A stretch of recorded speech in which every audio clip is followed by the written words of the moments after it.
the Top Shot. This is one of my favorite card moves in general.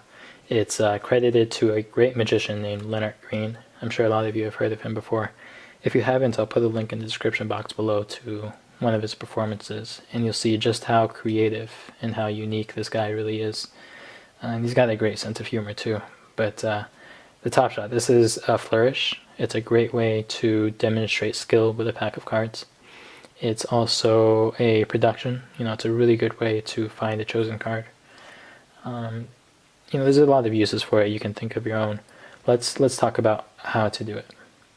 So the first thing you need to learn is the grip.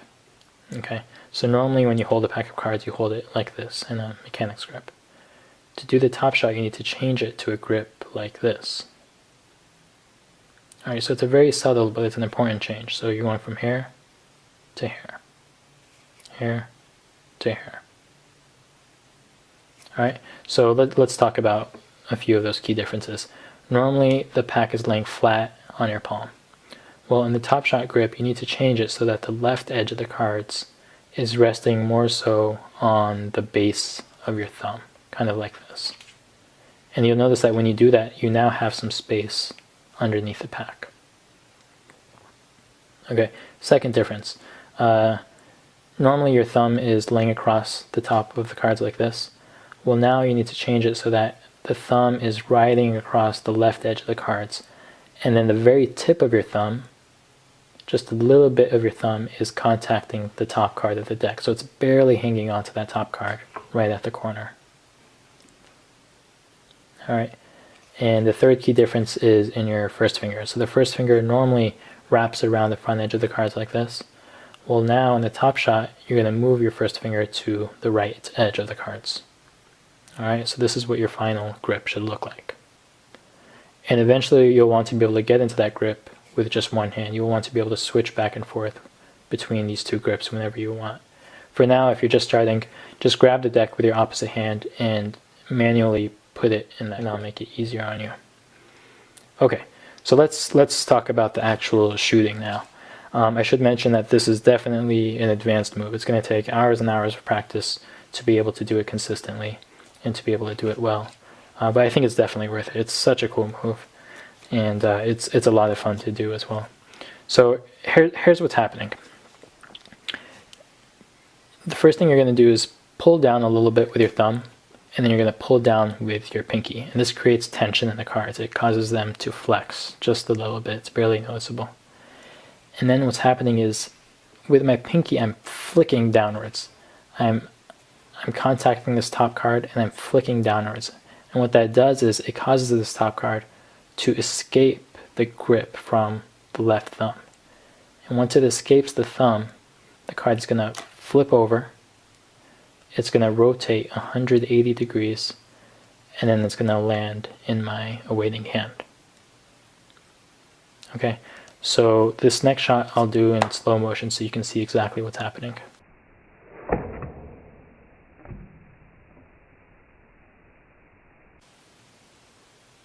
Alright, so let's talk about it in a little bit more detail now.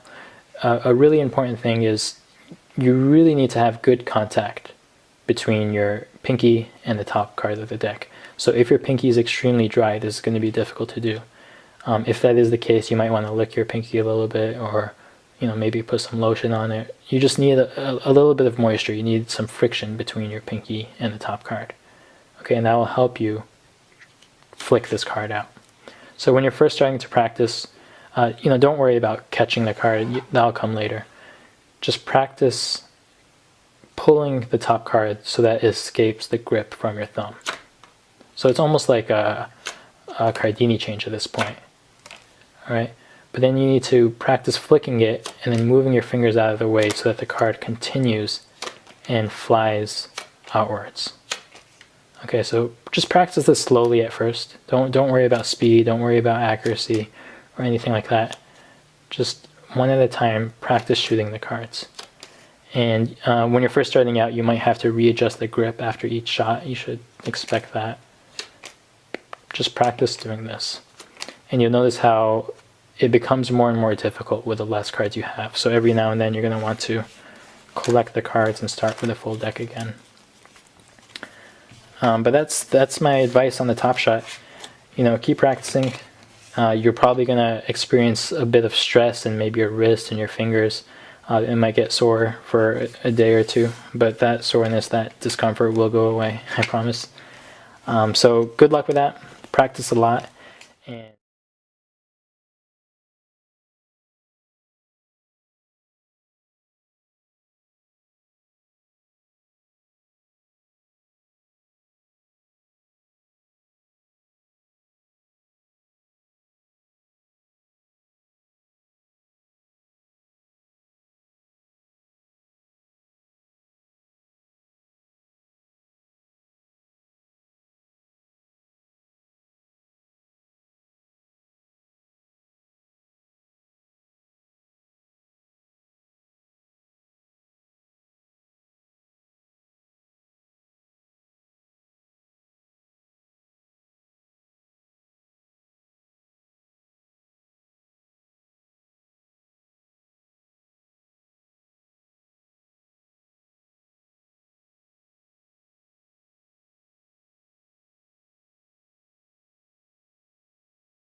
I have something special I want to show you.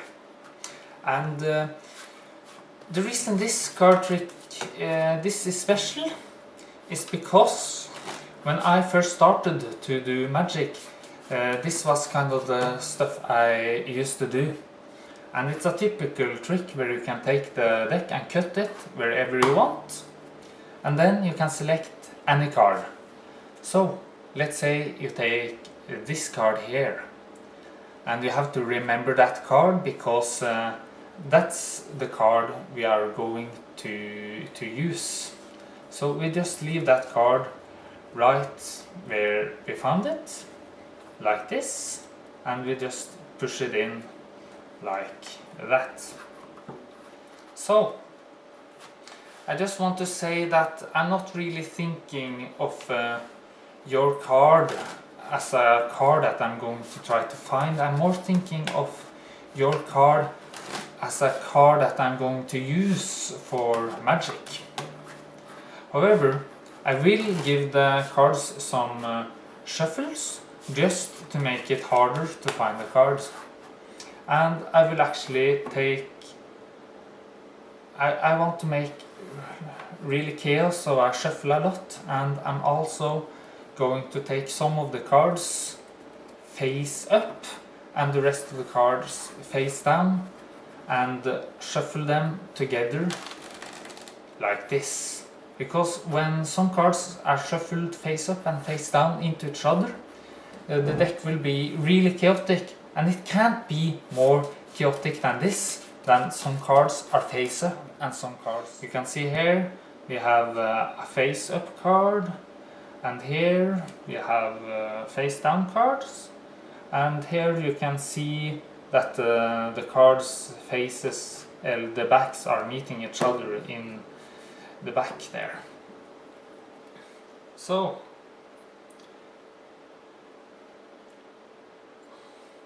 to find your card,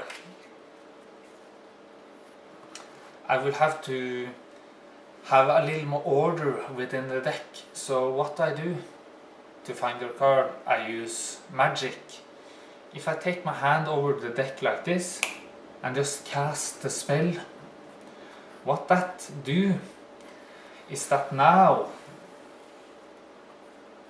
every card are face down except one. But it did something else as well. You can see now the deck is in complete order and your card is exactly where it should be,